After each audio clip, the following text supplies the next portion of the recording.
Welcome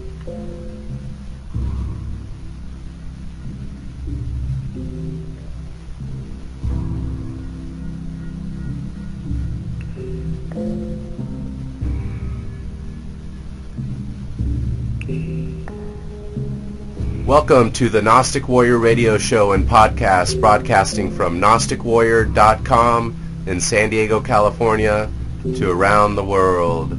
Today on episode number 13, we have Jordan Maxwell from the JordanMaxwellShow.com.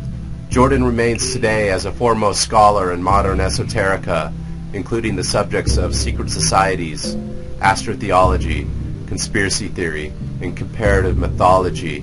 Jordan is actually going to be a regular guest here on the Gnostic Warrior radio show and podcast at least 2 times a month, so please stay tuned for future shows.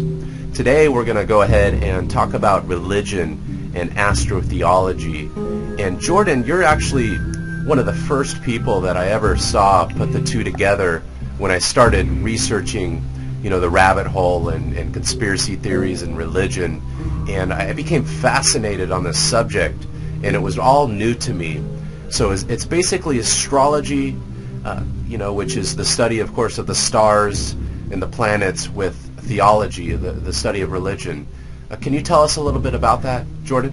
Because there is a definite connection between ancient religions, modern-day religions, medieval church, all of this whole theological stream.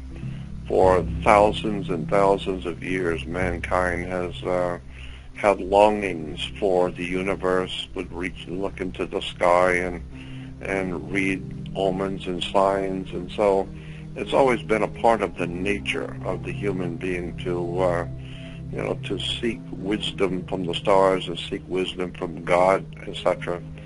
And so we just nail that down and call it theology or religion.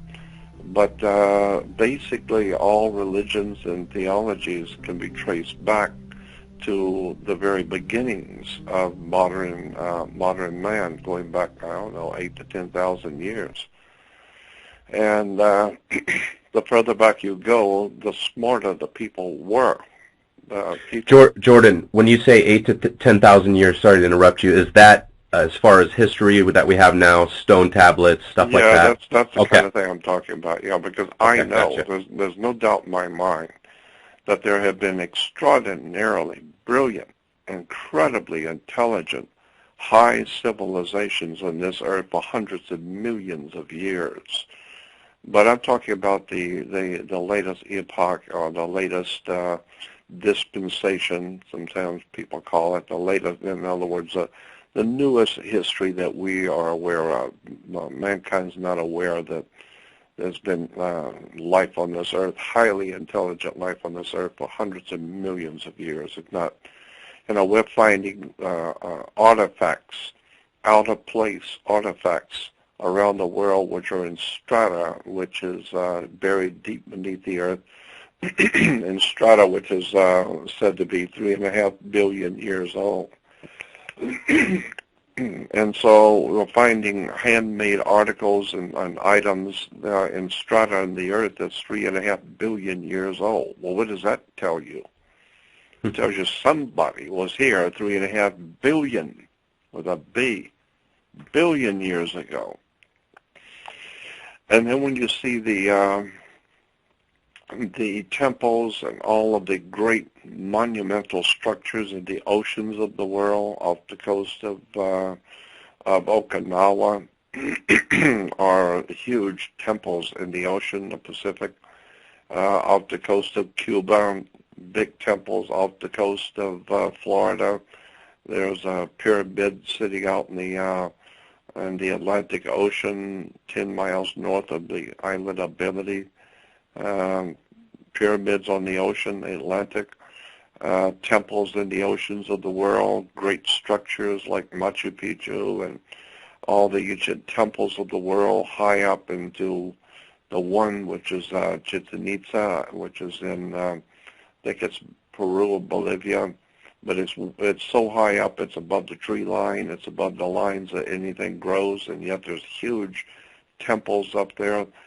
and monumental structures that, using stones that weigh anywhere from 10 to 20 tons, so far up that grass doesn't even grow, and yet there are stone monuments. So when you look at the whole world, it's obvious that this world and that life on the earth has been around for hundreds of millions of years. And whoever's been here before us, so far superior to us that we can't even begin to comprehend what they were doing. We see the remnants of it. We see what's left, which is astonishing. We're trying to figure it out, how brilliant these people were, whoever they were.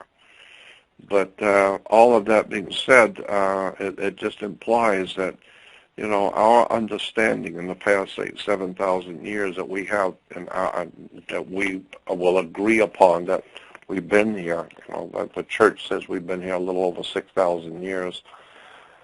And that's ludicrous on the face of it, because it's that whole calculation, mankind's been on the earth for 6,000 years, is based on Bishop Ussher, Catholic priest, who theorized in his mind that God created Adam and Eve and the Garden of Eden and all that 6,000 years ago, and so the church goes on and continues to promote that. No, we've been here for intelligent life's been here for multiple millions of years.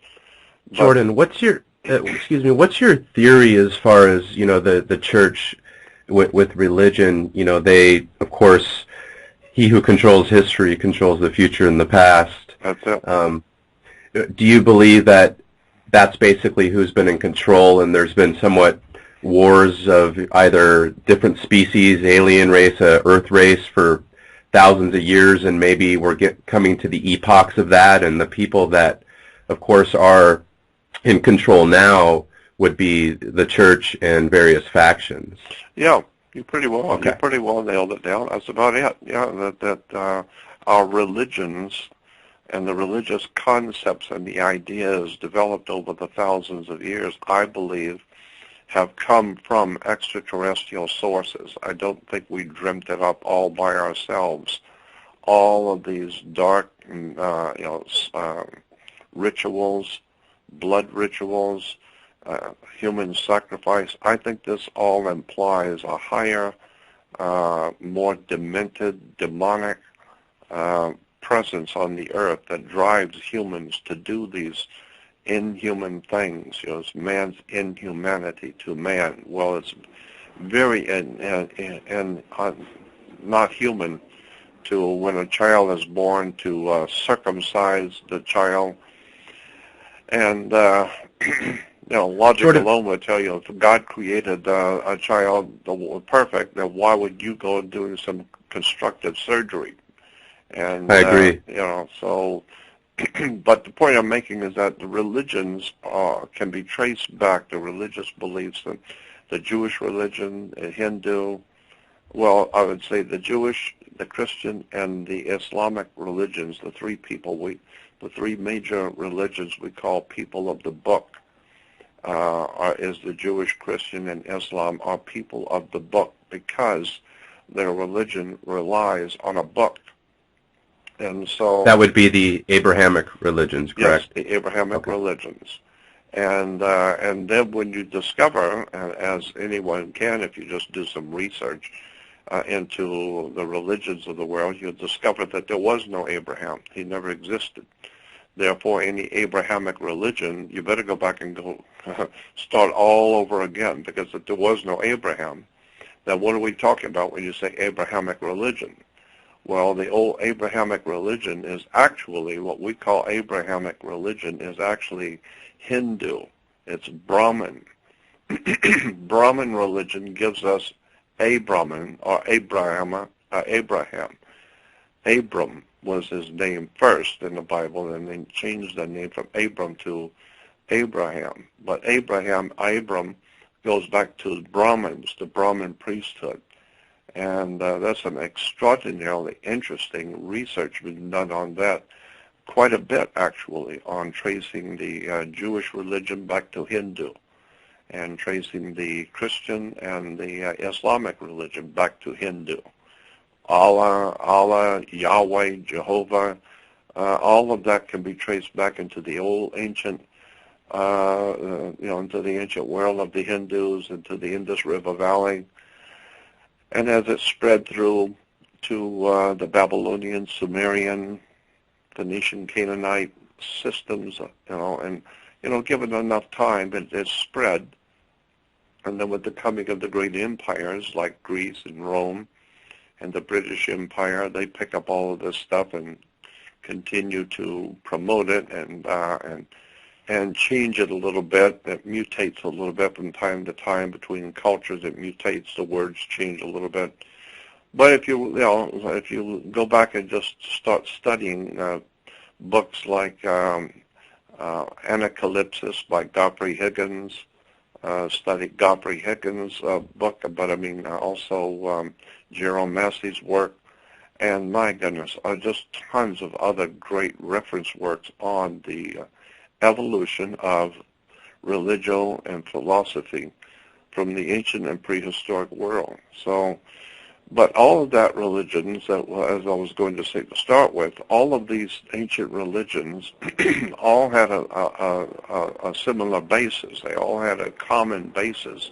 Somewhere back in time, a long time ago, someone developed, and whoever did it was, in my opinion, whoever developed these ideas originally, going back multiple thousands of years, from which we today are still, carrying on those ancient traditions. Whoever they were not of this world. They were absolutely brilliant and far too intelligent, I think, to have been just normal humans, because their work has impacted the whole human race for countless thousands of years. So whoever gave us these ideas, I believe, are not from here. And one of the most important ideas that was given to the human family many thousands of years ago, upon which we have still our religions are based, is the concept of astrotheology. Astrotheology. You ask any child, any Christian child, where is God? And they will point straight up, meaning God is in heaven. Well, okay, so if God's in heaven, does he have angels? Yes. And spirits and angels? Yes. Well, where are the spirits or the ghosts or the angels of God? Where are they?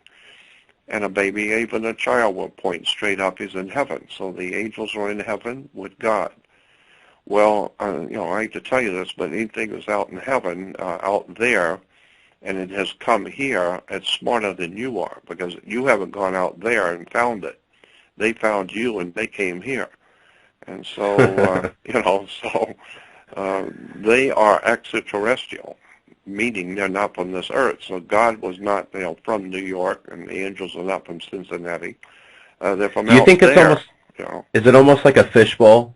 Yeah. Where they could pretty much witness what's going on at any time and visit and do what me, and they're intermingling, and of course we are the hybrids of them as well? I think so, and that's why, look, it's the same thing same identical thing is true even today with us. We can go into Borneo and to, backwoods, and to the Amazon and to very primitive peoples, and we have technology with our lenses. We can zoom in from a mile away and read a postcard, so we can spy on the primitive races and have all kinds of recording equipment and know everything about them and watch them, and they'll never even know we exist. And if we do show up in our helicopters with lasers and all kinds of high-tech equipment, they're going to think we're from another world. Well, we are from another world. We're just smarter than you are. You couldn't find us, but we found you. With our technology, we know who you are, and we flew over here in a helicopter, and so they would see us as gods. Well, in a matter of speaking, in relation to you, I am a god. And so the same thing is true if there were extraterrestrial life forms who came here from somewhere else. hundreds of thousands of years ago and intermingle with the indigenous people that were here and gave them ideas and concepts and belief systems, they would have been very superior ideas. And of course, if you understand astrotheology and astrology and the study of the zodiac, my God, the actual, in fact, foundations of astrotheology are absolutely phenomenal. It's a mind trip, realizing how much the ancient people knew. And then when you get into the configuration of the Great Pyramid of Giza, which is not the middle one, but the one on the second largest one that is called the Great Pyramid of Giza. And I've been in the Great Pyramid of Giza 3 times. I was blessed in the king's chamber in the sarcophagus by a Khamite priest. It's an extraordinary thing going inside that pyramid and realizing. How long ago was that, Jordan? It was about, back in 1999. Okay. I went to Egypt, and next door to us, we stayed right across the street from the Giza Plateau, right across the street. From my window, I looked out on the Sphinx. It was looking directly at me. Wow, And that's been a dream of mine to go there.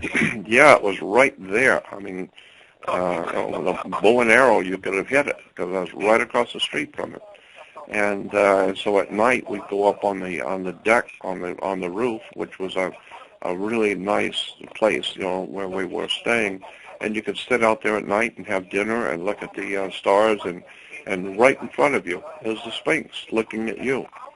And just behind the Sphinx, up on the plateau, were the 3 pyramids. And we'd go out there late at night on horseback and roam around the pyramids. We'd have to, we weren't supposed to be near there, so we took horses and went around, all the way around the long way, so we could come in from the desert rather than take the regular roads.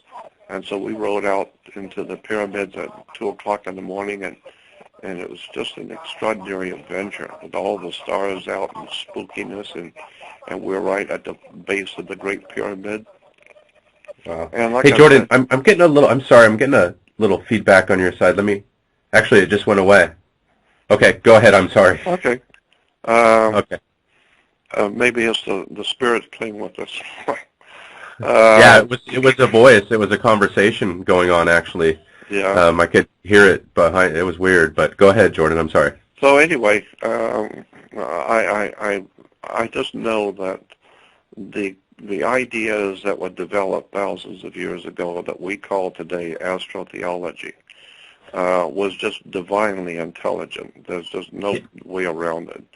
And you were talking about the Giza pyramid there when I interrupted you. You were talking about don't focus on the other ones, but one of the pyramids I focused on your trip there, but you were going to say something about that pyramid. Do you remember what you were going to say about it? Well, I was going to say it's not the middle one. Everybody thinks the Great Pyramid of Egypt is that middle one, the larger one, but it's not. It's the one, the Great Pyramid. The really mind trip is that Great Pyramid, which is it's on the other side of the middle one. And it's just a mind trip when you go in it. Just trying, if you are intellectually astute, to understand the surroundings, and you know what the surroundings imply, that pyramid is just astounding. And I'm just amazed how many people have gone through the pyramid and not even begun to realize what you're looking at. You see stones in there in the Grand Gallery. Once you go through, and when you first go in, you can walk in. They chisel it like 8 foot high, so there's no problem walking into the pyramid. But it's about 3 stories up. You have to climb up the stairs to get about 3 stories up. Then you can go into the pyramid. And then when you walk in, it's 8 foot high, so you don't have to stoop over. It's very easy to walk into the pyramid. But then if you're going to actually go inside of the pyramid, then you have to get down on your knees and crawl into a 4 by 4 foot by 4 foot square hole that's going up at a very high angle. So you're going to be climbing up in a 4 foot square hole, going up high, and it's got little handrails and footstep. I mean, little prongs for your feet, and you just have to hold on to the handrails and climb. And it's not for an older person to do, not for an older person at all. But and then when you climb all the way up, then you come out of that little 4-foot square into another room square, but now it's about 40 feet. I would say about 40 feet square. And now it's going up even further now, but it's called the Grand Gallery. And so now you've got plenty of room on the square is now 40 feet about, but it's going way up. And when you come out and see it, you're looking at people way up at the top that have climbed all the way to the top. And it's just steps, it's just steps that you have to hold onto the rail and go up that one. If you're young enough, you're going up. That's the outside of it? No, that's on the inside. Inside. Oh, okay. Inside. Wow. What's your theory, Jordan? I know you've done a lot of studies and there's different, people that have written about it. What's your theory as far as what these pyramids are for, and is it aligned to Orion? Is that the theory? Do you believe that? Well, I think they have astronomical basis because first of all, the thing that we know for sure is that as America and Europe has been fed lies purposely. Just like an older adult will lie to a little child in kindergarten and play with them because the adult knows the child doesn't know, so they can tell them anything. And so that's the way our masters who believe they own the earth, that's what they treat us. Like a little kindergarten, little children, and they just tell you anything, and they laugh at you. So they tell us, well, the pyramids were built by the pharaohs as tombs for themselves. Well, anyone who's got more than 500 brain cells going the same way knows that the pharaohs were buried in the Valley of the Kings. I don't know, it's about 25 miles south of the pyramids is the Valley of the Kings. That's where the pharaohs were buried. There's no pharaoh buried in any pyramid. Pyramids were not any burial tombs. It's ludicrous on the face of it. And the Egyptian authorities laugh at it. When I hear people there in the Egyptian Museum, and people would ask, well, what pharaoh was buried this one? And they all just look at each other and laugh. That's typical Americans. I don't know what their government's been telling them, but the whole thing is funny. It's stupid. There were no pharaohs buried in any pyramids, or no pyramids were built to commemorate any pharaohs. There was no, in that Cheops pyramid, well, first of all, we know it's Cheops because of something that was chiseled inside the pyramid. And then we found out, no, the chiseling was done by a guy who went in there, and in order to please his employer, he said he found something important. And actually what happened is he chiseled the name of the pharaoh inside the pyramid himself. And we know that now. We know how it happened. And another thing is a couple of things interesting about pyramids in Egypt. One is that all over Egypt, everywhere you go in the temples, everywhere, and I've been all up and down the Nile, and all the temples you see, hieroglyphics everywhere. And the Egyptians were great record keepers. They were extraordinary record keepers. They chiseled and wrote down everything. But there's nothing in Egypt, anywhere, in any temple, and any writing, any papyri. There's no writing or any kind of a, what am I trying to say? There's nothing in all of Egypt ever written about a pyramid. Period. Nothing. And you would think that if the pharaohs built the pyramids, or if the Egyptians built the pyramids, they would at least, say a little something about it. And that's interesting. I didn't know nothing. That. Zero. Nothing in Egypt mentions a pyramid. Period. Nowhere. For all we know, they could have been put there 1,000 years ago. 1,000 years before Egypt ever existed.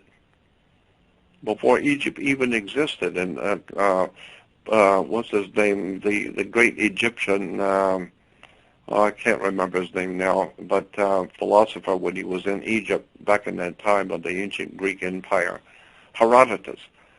And Herodotus said that when he went into Egypt, this is back in the Grecian Empire before Rome. And Herodotus said when he went into Egypt, he asked the Egyptians about the pyramids, and they just shrugged their shoulders. We don't know. Haven't got the faintest idea where they came from, who did it. Wasn't us. We don't know. And so, but then in America, all you need to do is tell the kids, well, Pharaoh's built it, and that's it. Go on out and play basketball. Don't worry about it. Yeah, I mean, it's got nothing to do with tennis or anything, so go on out and don't worry about it. And so then our masters laugh at us because we're so damn stupid. We buy anything, we'll believe anything. And so the more I began to roam around Egypt, the more I began to see temples that were just astounding. Inside the Great Pyramid, just going up in the Grand Gallery, the whole thing is made up of stone, of solid stone, like 8 foot high by, say, 8 foot square, maybe 9 foot square, 20, 25 feet long stones that could weigh up to 1,000 tons. And there's all the way up the Grand Gallery, all these huge, enormous 900 to 1,000 ton stones piled upon each other, going up, straight up, and you're going up the gallery, you're going up the stairs, and on the walls are these enormous stones, like 15 to 20 foot long, 8 foot high, square. Now, who in the world is inside with 1,000 ton stones? Yeah, in my understanding, there's no carvings in there or anything. Nothing. Zero. Gotcha. Nothing. Not even a postage stamp. Nothing inside the Great Pyramid of Giza to tell you anything. Period. Nothing. No hieroglyphics. Nothing. So obviously the Egyptians did not build that thing, because there'd be hieroglyphics on everything that they built, all the temples, and the temples themselves are a trip. Incredible. Do you think the powers that be know yet, or it's still a mystery? Oh, I'm sure they do. No doubt in my mind about it. No doubt about it. They know. Yeah. Do you think that there's been something happening? It seems like in the last 100 years, we've just advanced so much from. It seems like we were just kind of stagnant swords fighting each other, and then all of a sudden within the last 100 years we went, boom, we're shooting to the moon and going everywhere now, satellites. And so, it seems like there's definitely something coming. I'll tell you what's happening in that, and what I think is happening because of that in the last 100 years, the huge leap we made. There's no doubt in my mind at all, and I have reasons for saying this, that all of our technology and our advancement is being orchestrated by a higher power that is not human. Of that, there is no doubt in my mind at all. I mean, not just because higher-ups and highly placed scientists and physicists and scientists around the world are saying that privately, that they know that the technology that we are coming up with fiber optics and lasers and computers and wide liquid screens and all that stuff is being given to us by our higher life forms that are manipulating us and playing with us. They're giving us a little bit by little and leading us along and give the kids something a little bit more interesting, and now give the kids something. Now they learn that. Now give them, now give them computers. Now, once the kids get used to computers, well, now you can give them the bigger computers and flat screens and fiber optics, and where you can run a little fiber optic, a little cable, which is cable of light. And they're advancing this quickly that way. And the cable of light is capable of sending telephone messages from each end backwards, from both sides going to the other side, by millions and millions of phone calls instantly on a little cable of light. Where do we get those kind of ideas? Well, we're getting it from extraterrestrial sources or from a different dimension. And I've got reasons to believe that for things which have happened to me. Do you think that, of course, with us being hybrids, which I agree with that theory that we're part of this alien race, that they're able to us, especially the ones that are more closer to them as far as their DNA or their bloodline, these entities could possibly overtake them, which they're still Jordan Maxwell or Mo Bedard, but actually kind of carry out their will and give them ideas and build the pyramid or do that, you know? Absolutely. Gotcha. I think so. Excuse me. And that concept and idea is compatible with Christianity, Judaism, and Islam, because what you're talking about is the great biblical writers and prophets. Well, they all said that they were inspired. The Apostle Paul and all the ancient prophets in the Bible said that God inspired them to write this. And the Holy Ghost said, I was on my bed and God came to me in a dream and said, write this down. And so they were being inspired by God. Well, look at the word God in Hebrew is E-L-L. And so in the book of Genesis 1:1, where it says, God, in the beginning, God created the heavens and the earth, the word for God is not El. So you better go back and look at that. Because in Hebrew, E-L is God, El. But that's not the word that's used in Genesis 1:1. And when it says, in the beginning, God created the heavens and the earth, God is not E-L. It's Elohim. It's a totally different word. Totally different. Elohim means El is God, and Elohim is a plural on that word, El, for God, and the plural is Lohim. So Elohim means, incorrectly translated, means gods in the plural, more than one. So if this technology is given to us, and of course we started out on religion, and it all kind of relates to each other because we're at the end of the cycle of that, I feel. But I think that they've given us, of course, these teachings, and they're leading us, hints with how we were created, of course, with the Sumerian creation story, and then it seems like it was morphed into the Noah, the Bible, and we have now the 7 daughters of Eve and all these different things, and it all deals with like the creation of us, and how we got here. Yeah, Manly P. Hall says that man is the measure of all things. And when you look at what he's actually saying, it's true. Man is the measure of all things, meaning the way the universe operates, the way our solar system operates is the way your body operates. That's as above, so below. Correct? Yeah, as above, so below. And so you have 2 arms and 2 legs and the head, so you have 5 branches of the body, and so 5 is the pentagram, the 5-pointed star. And so, again, all of this goes back to astrotheology. It's, as a matter of fact, there's a scripture in the Bible, I think it's in Jeremiah. What is it? Wait a minute, I don't get it written down here. Here it is. It's in the Old Testament, Jeremiah 6:16.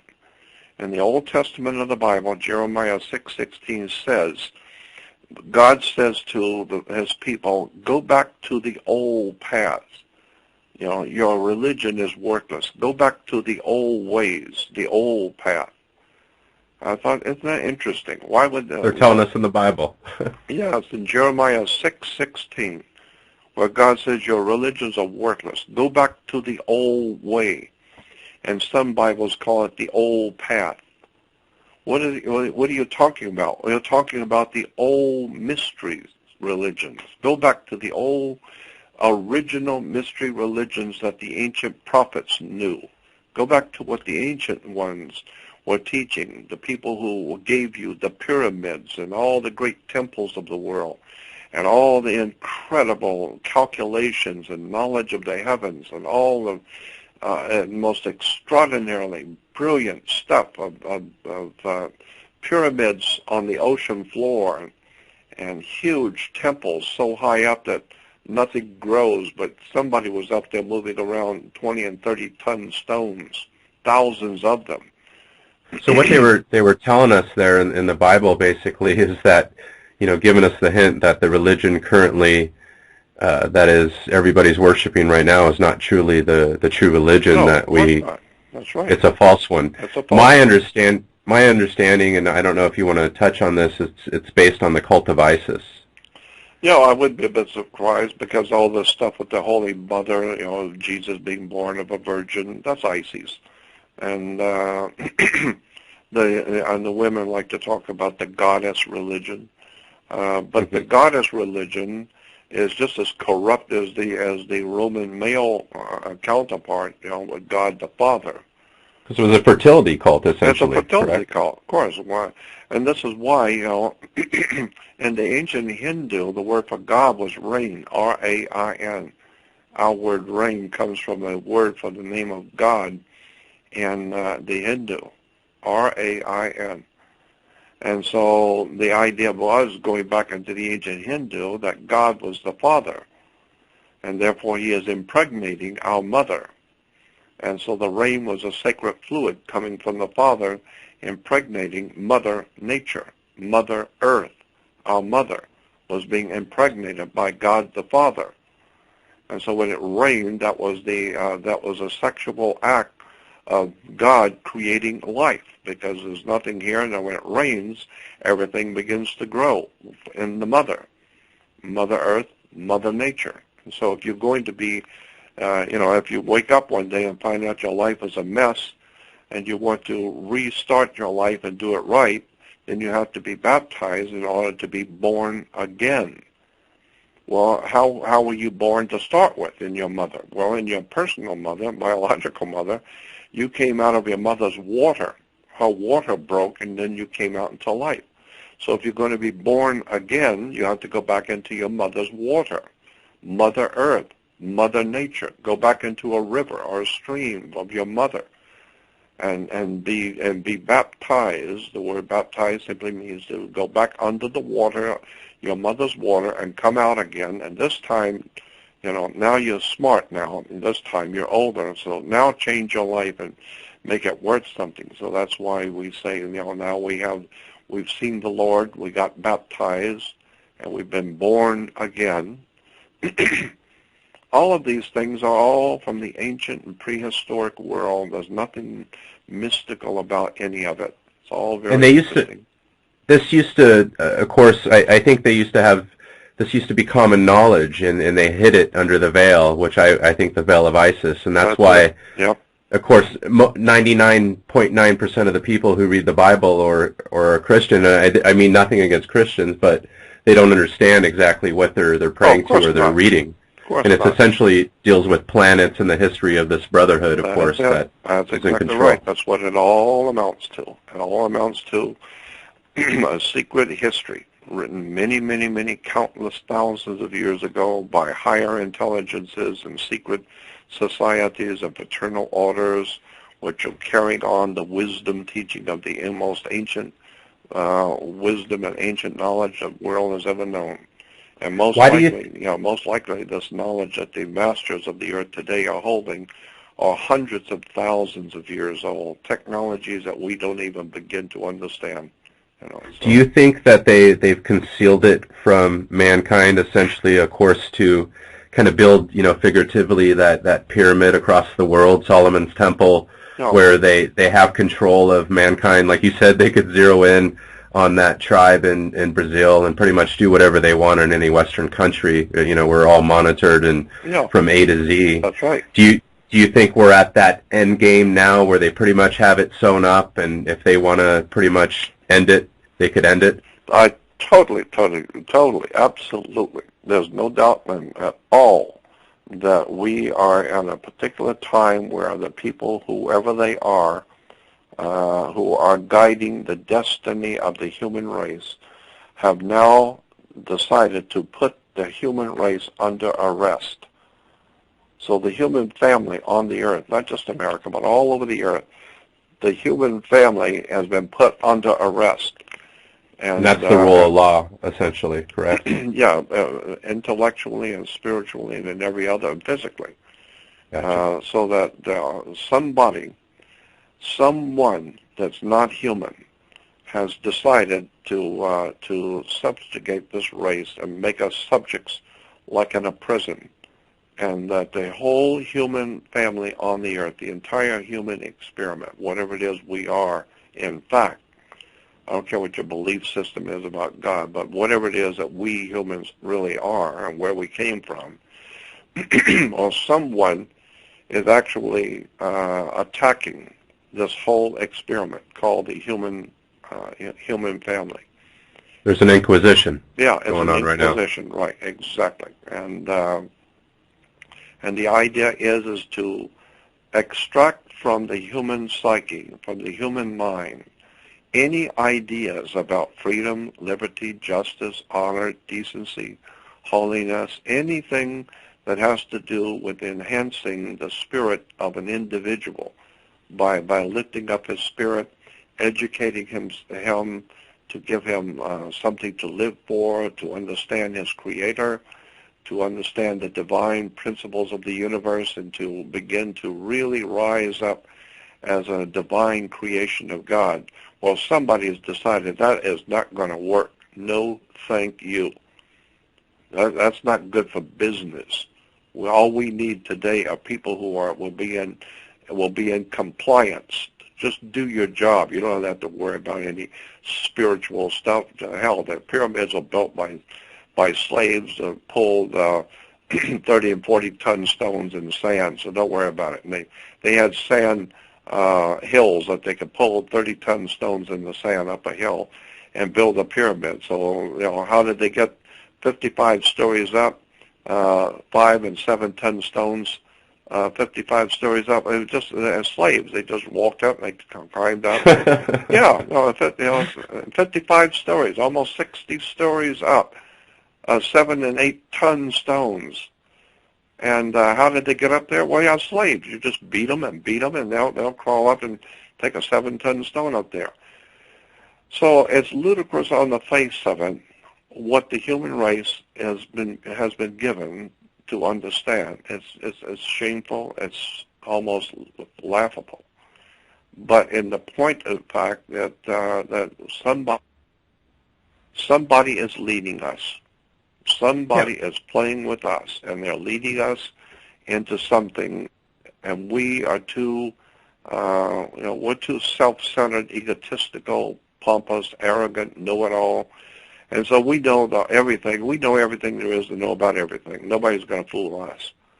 Well, that's exactly what a con man plans on. That's what a con man depends on, is that you are confident, you know everything there is to know about everything. And how many airline pilots have been ripped off in real estate? And how many neurosurgeons have lost their ass in the stock market or in real estate?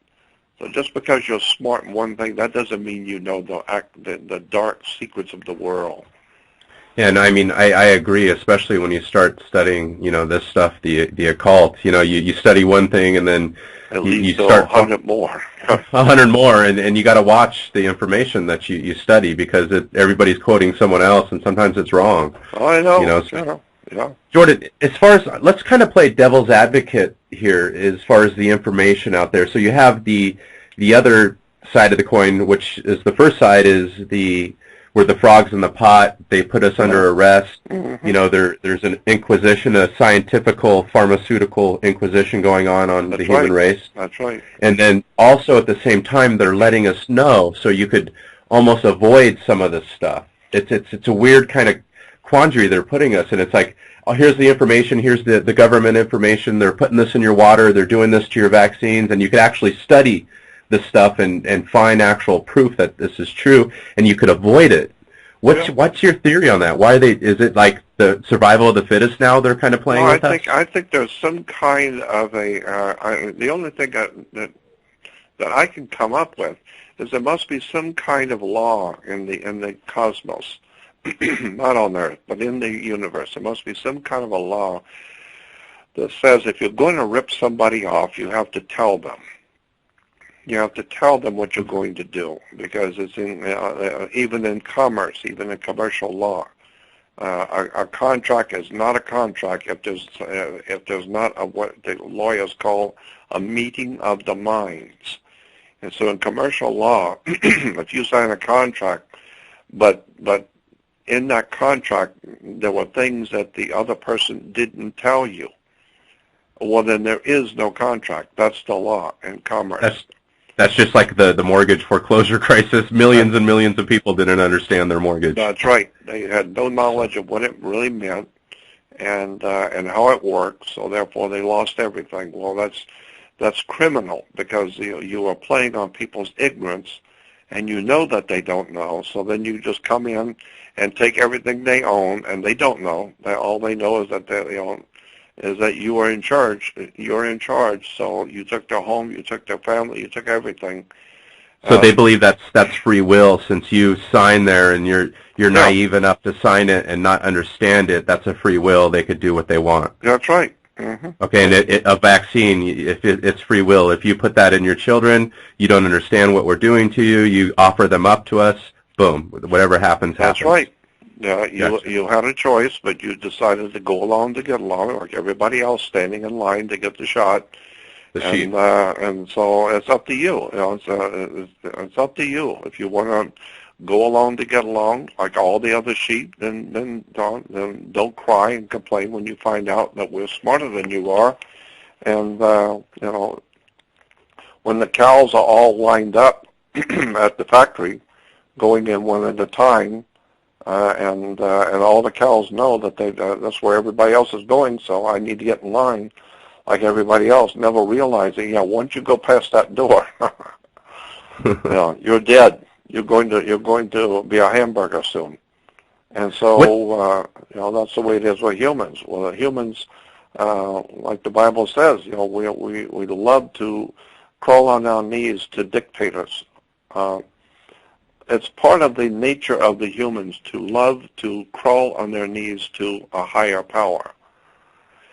We're brought up in school, in high school, especially in school period, but especially high school. How come some of us, like yourself and myself, I feel like we've rebelled against that authority and being led? I rebelled against that a long time ago. Are we the bad aliens, that kind of the hybrids that went astray? Or are we the chosen ones?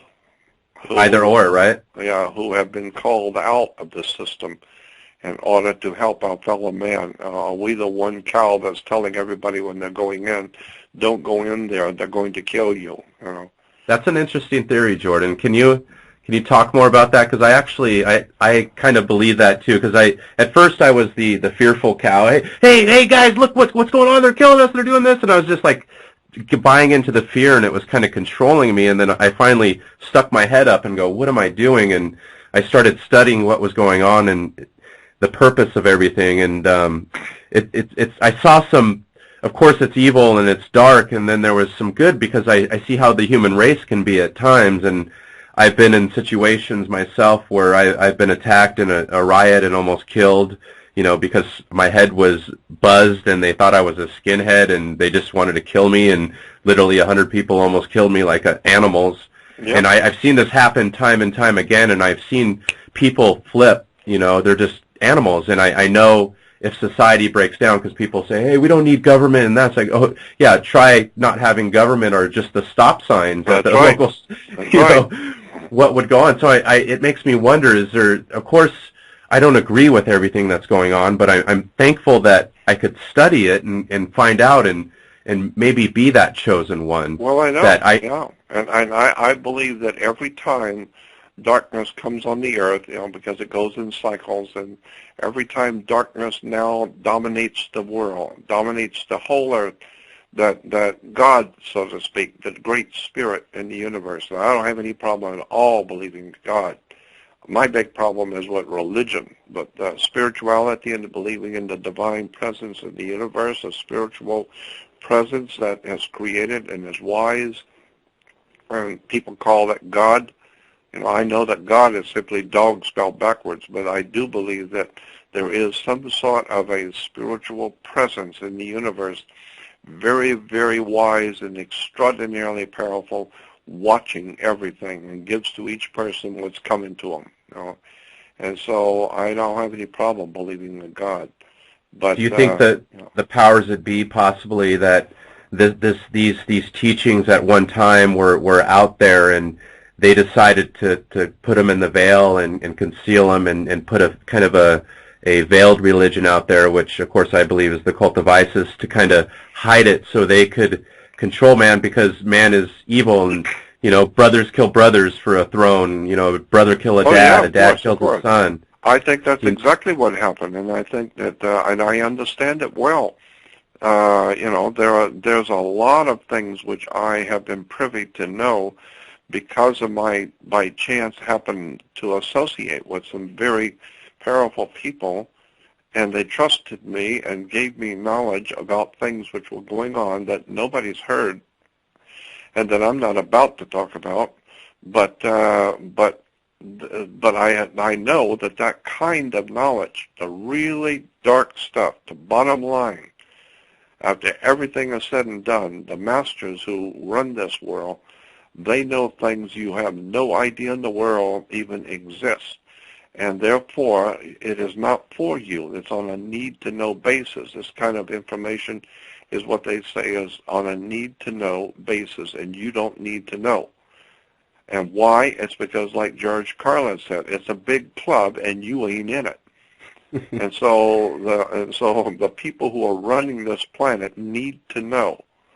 They need to know who are the real powers in the universe, who are these ETs, and where have they come from, and what can they do, and what can we do to protect ourselves from them.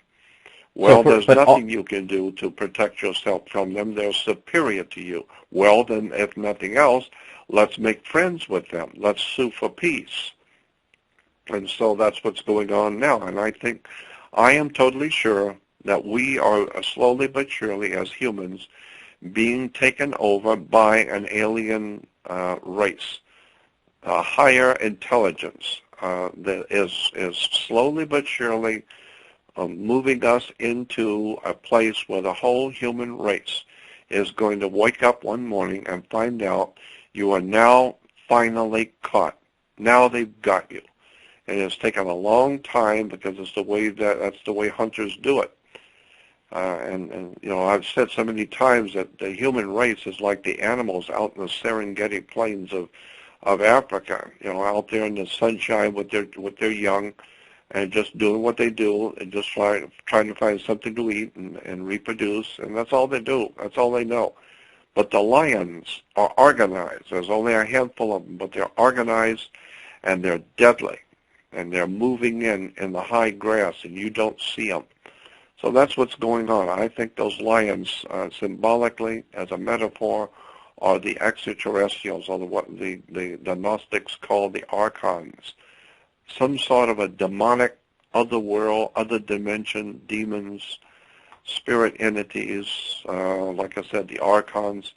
Whoever these entities are, and from wherever they have come, they've been messing with physical humans for God knows how long, and they're messing with us now, and they're leading us into a dark, dark future that's coming, and the human race is too arrogant, smart aleck, know-it-all, pompous to admit you've been had.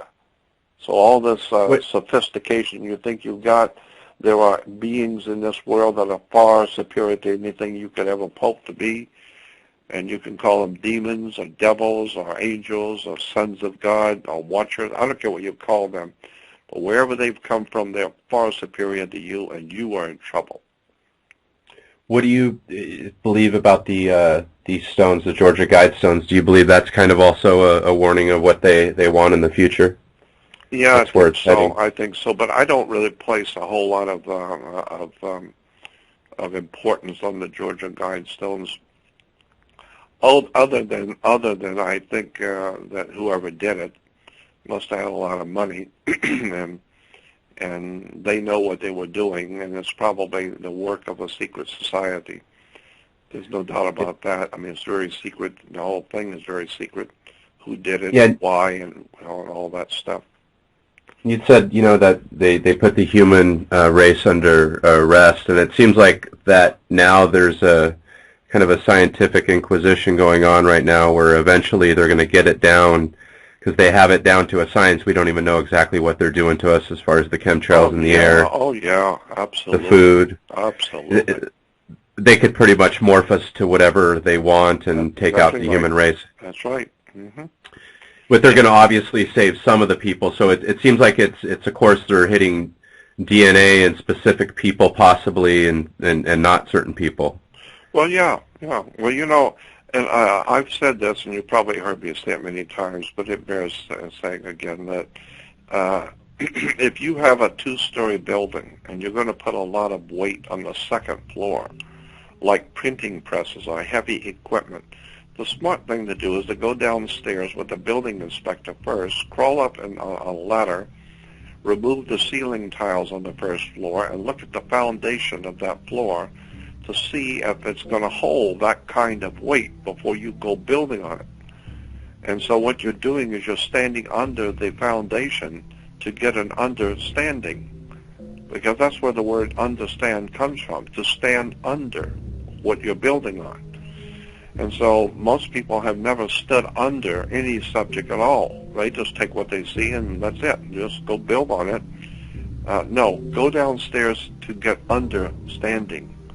And when you understand where our religions have come from, how our commercial system was developed, what the words mean, that's a whole story in itself. It's an incredible story. It is, Jordan, and we're about up to an hour here, and I want to let the audience know that Jordan Maxwell is kind enough to agree to come on the show 2 times a month, so it's going to be great to continue these conversations. So, maybe next time we can go into the hidden words, the allegorical symbols in the Bible and religion, kind of continue this religion discussion for maybe a couple more times. Yeah. And for you out there, everybody knows Jordan Maxwell. He's been around for several years. You could find him at jordanmaxwellshow.com. It's very important that you go to the website, jordanmaxwellshow.com. Pretty much everybody is finding that out. I saw you on Facebook. I think you have over 10,000 likes now, so fast. And it's a long time coming.